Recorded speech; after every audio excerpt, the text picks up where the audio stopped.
Assalamualaikum warahmatullahi wabarakatuh.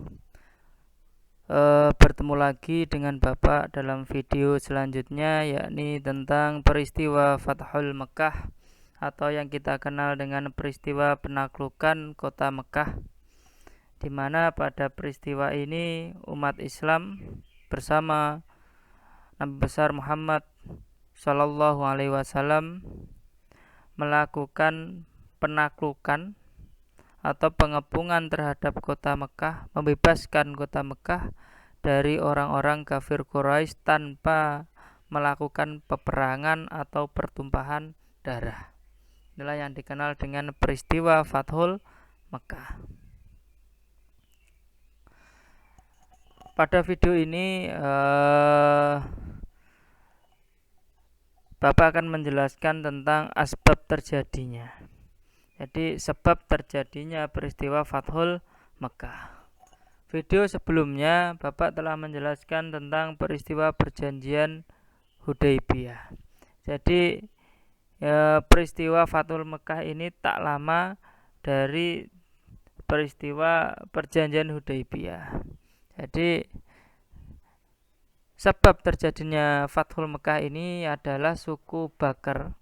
Ini menyatakan diri kesetiaannya kepada kafir Quraisy, dan suku Khuza'ah menyatakan diri bergabung dengan kaum muslimin di Madinah. Ini dampak dari perjanjian Hudaybiyah saat itu. Kemudian 2 tahun setelah itu, suku Bakar dibantu kafir Quraisy melakukan serangan dan pembantaian kepada suku Khuza'ah. Jadi peristiwa ini jelas menodai perjanjian yang telah disepakati bersama. Jadi kesepakatan apa? Ya, kesepakatan dalam perjanjian Hudaybiyah. Kita kemarin telah mempelajari inti-inti daripada isi perjanjian Hudaybiyah. Pada poin pertama dijelaskan diadakan gencatan senjata pada kedua belah pihak selama 10 tahun. Kedua belah pihak ini adalah kaum muslimin dan orang kafir Quraisy. Namun belum sampai 10 tahun ternyata orang-orang Quraisy dengan Bani Bakar justru melakukan pembantaian kepada suku Khuza'ah, yang dimana suku Khuza'ah telah menyatakan diri dan kesetiaannya untuk masuk ke dalam Islam, masuk ke dalam barisannya orang-orang Muslim.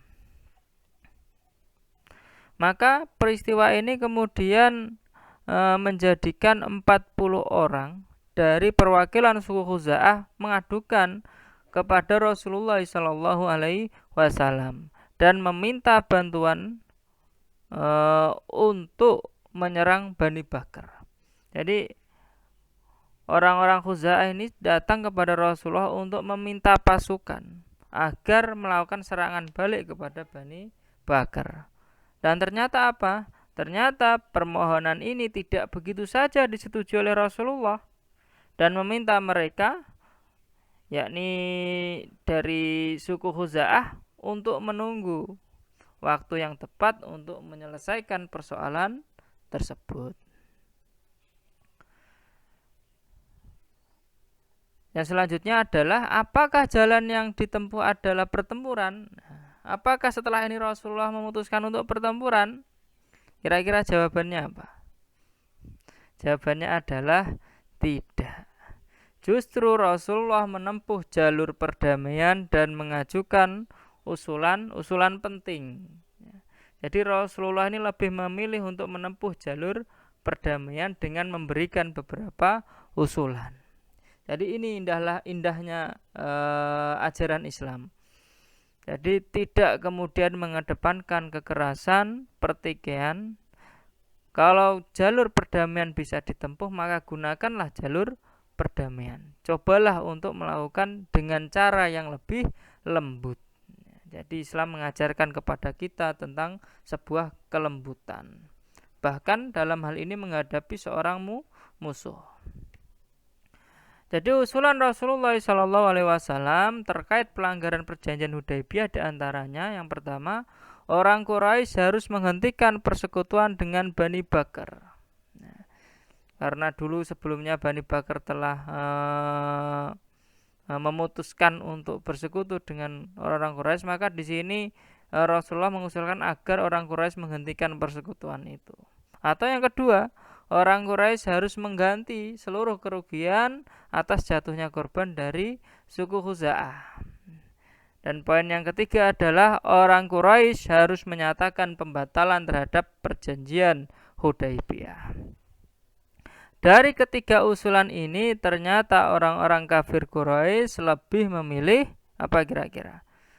Ya, ternyata orang-orang kafir Quraisy dari ketiga alternatif tadi memilih alternatif ketiga, yakni menyetujui pembatalan perjanjian Hudaibiyah, yang kemudian kenyataan ini tidak ada pilihan lain akhirnya Rasulullah selain mempersiapkan pasukannya untuk melawan kafir Quraisy. Maka dalam sejarah dijelaskan ada yang menyebutkan 10.000 pasukan. Bahkan ada yang menyebutkan puluhan ribu pasukan. Kenapa demikian? Karena dalam sepanjang sejarah ini merupakan pasukan terbesar yang disiapkan oleh Rasulullah. Jadi melebihi beberapa pasukan-pasukan perang yang sebelumnya pernah disiapkan oleh Rasulullah. Ini lebih besar daripada itu. Melihat keseriusan itu, akhirnya menjadikan Abu Sufyan ini dari kalangan orang-orang Quraisy merasa menyesal dengan kesepakatan pembatalan perjanjian Hudaibiyah. Namun karena hal itu sudah terjadi, maka Rasulullah menginstruksikan untuk melakukan proses penggabungan dengan membagi pasukannya menjadi 4 bagian. Bagian utara, selatan, barat, dan timur. Dalam sejarah juga dijelaskan bahwasanya Rasulullah ini berangkat menuju Mekah pada tanggal 10 Ramadan 8 Hijriah. Mungkin dalam hal penanggalan ini banyak beberapa ahli sejarah yang berbeda pandangan. Di antaranya pasukan yang dibagi oleh Rasulullah adalah yang pertama di bagian selatan dipimpin oleh Khalid bin Walid. Sedangkan bagian utara dipimpin oleh Zubair bin Awam. Kemudian di bagian barat yang terdiri dari kaum Ansor dipimpin oleh Sa'ad bin Ubadah. Kemudian di bagian timur terdiri dari kaum Muhajirin yang dipimpin oleh Abu Ubaidah ibnu Jarrah, yang di dalamnya terdapat Rasulullah Shallallahu Alaihi Wasallam. Dalam proses pengepungan ini ada nasihat yang diberikan kepada para pemimpin pasukan. Di antaranya adalah Rasulullah memberikan nasihat agar tidak ada yang menggunakan senjata atau kekerasan sehingga ada pertumpahan darah kecuali jika sangat terpaksa. Jadi kalau kita melihat pernyataan ini bahwasannya peristiwa Fathul Mekah ini memang benar-benar bukan peristiwa untuk balas dendam atau bukan peristiwa pembantaian. Bukan. Jadi inilah akhlak Rasulullah, tercermin dari kebijakan-kebijakan yang dia berikan. Di antaranya adalah jangan sampai ada pertumpahan darah kecuali kalau sangat terpaksa. Jadi kalau tidak ada keterpaksaan, tidak ada yang mengancam keselamatan kaum muslimin, maka tidak diperbolehkan untuk melakukan pertumpahan darah.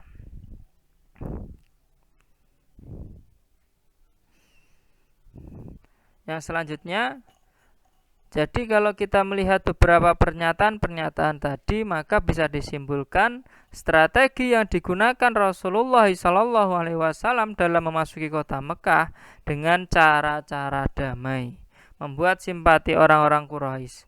Apalagi selama dalam perjalanan, pasukan kaum muslimin selalu mengumandangkan takbir dan tahmid yang membuat gentar seluruh penduduk Mekah. Ya, luar biasa.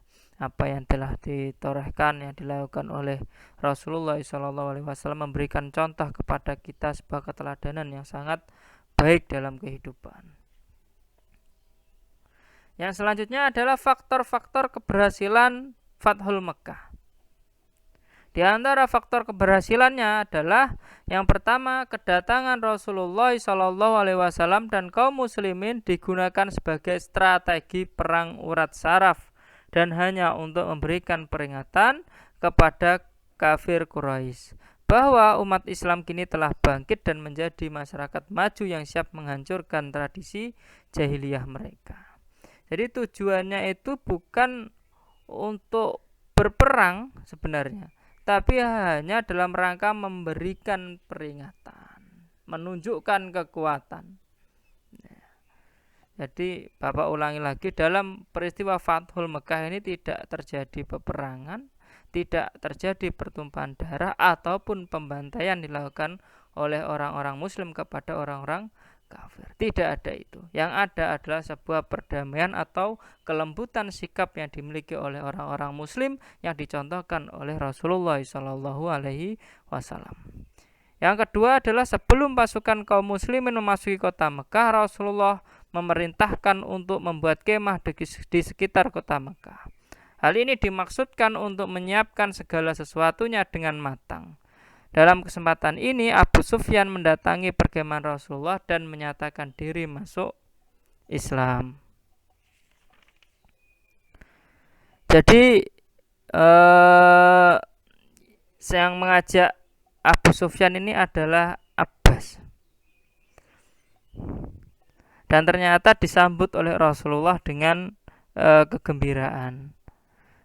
Padahal kita tahu bahwasannya Abu Sufyan itu adalah panglima perang di beberapa peperangan-peperangan antara umat Islam dengan orang kafir Quraisy. Pemimpin dalam setiap peperangan antara umat Islam dan orang-orang kafir Quraisy. Yang ketiga adalah Rasulullah SAW ingin menggunakan pengaruh Abu Sufyan guna menghentikan upaya sementara kaum musyrikin Mekah melawan Rasulullah demi menghindari pertumpahan darah. Jadi Rasulullah ini menggunakan pengaruh Abu Sufyan. Abu Sufyan ini orang dari kalangan orang-orang Quraisy yang memiliki pengaruh besar di mata mereka. Sehingga dengan adanya Abu Sufyan setidaknya bisa memberikan kemudahan umat Islam dalam mengembangkan dakwahnya di Mekah, dalam hal ini dalam peristiwa penaklukan kota Mekah. Jadi apa yang diumumkan Rasulullah? Yang diumumkan adalah diantaranya siapa yang memasuki rumah Abu Sufyan maka dia akan memperoleh keamanan. Yang kedua, siapa yang masuk ke lingkungan Ka'bah maka dia akan memperoleh keamanan. Dan yang terakhir, yang ketiga, siapa yang memasuki masjid maka dia aman, dan siapa yang tinggal di rumahnya menutup pintunya maka dia pun akan mendapatkan keamanan. Jadi di sini disebutkan rumah Abu Sufyan. Ya, inilah upaya bagaimana Rasulullah tetap bagaimana menjaga kehormatan dari seorang yang awalnya musuhnya yang kemudian satu masuk Islam, yakni Abu Sufyan. Peristiwa ini menjadikan anak Abu Sufyan juga masuk Islam, yakni Muawiyah. Yang selanjutnya adalah ketika Rasulullah telah berhasil memasuki kota Mekah, yang dilakukan mengelilingi Ka'bah sebanyak 7 putaran dan menyingkirkan gambar dan menghancurkan berhala-berhala di sekitar Ka'bah yang kurang lebih berjumlah 360 buah. Dan saat itu beliau membaca firman Allah, yakni surat Al-Isra ayat 81. A'udzu billahi minasyaitonir rajim. Bismillahirrahmanirrahim. Wa qul ja'al haqqu wa zahaqal batil. Innal batila kana zahuqa. Ya, artinya, dan katakanlah kebenaran telah datang, yang batil telah lenyap. Sungguh yang batil itu pasti lenyap. Maka peristiwa penaklukan kota Mekah ini dan anugerah yang kemudian Rasulullah tunjukkan kepada penduduk Mekah ini menimbulkan kekhawatiran sahabat Ansor. Kenapa? Kekhawatiran ini muncul karena kecintaan, bukan kedengkian. Mereka khawatir bahwa Rasulullah ini tidak akan kembali lagi ke Madinah. Ya, ini yang dikhawatirkan. Sehingga ketika Rasulullah mengetahui keadaan itu, maka seketika itu Rasulullah menenangkan bahwa beliau akan bersama mereka di Madinah, sehidup dan semati. Ya. Jadi kekhawatiran ini sangat beralasan dan pernah disampaikan pada saat terjadi Baiat Aqobah kedua. Tetapi Rasulullah SAW sejak itu bahwa beliau akan selalu bersama mereka di Madinah. Ini kecintaan orang-orang Ansar. Kita ketahui orang-orang Ansar ini adalah orang yang menyambut kedatangan Nabi. Bukan berasal dari kalangan keluarga sebenarnya, karena keluarganya Nabi kebanyakan berada di Mekah. Tapi kecintaan orang-orang Ansar ini melebihi kecintaan daripada seorang saudara, seorang keluarga. Maka setelah penaklukan kota Mekah ini tidak ada lagi istilah hijrah, ya.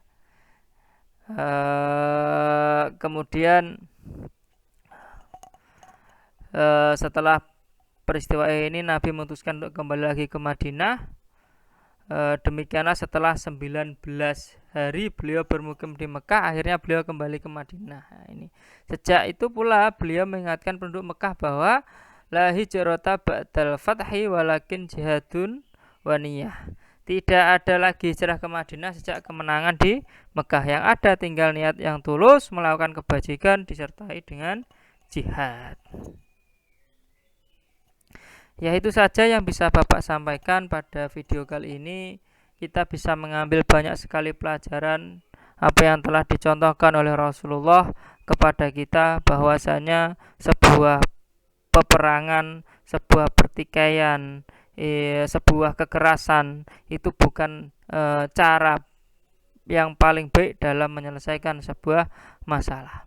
Kalau ada cara yang lebih lembut, cara yang lebih damai, maka kita wajib memilih jalan yang damai, jalan yang lembut. Tapi kalau jalan terakhir yang harus ditempuh dengan peperangan, maka itu juga wajib dilakukan. Tergantung daripada kondisi. Mari kita bisa mencontoh akhlak dari Rasulullah. Apa yang dicontohkan Rasulullah memberikan dampak positif dalam kehidupan kita, terkhusus dalam kehidupan sehari-hari, bahwa perbuatan buruk tidak selalu harus dibalas dengan keburukan. Sekian, wassalamualaikum warahmatullahi wabarakatuh.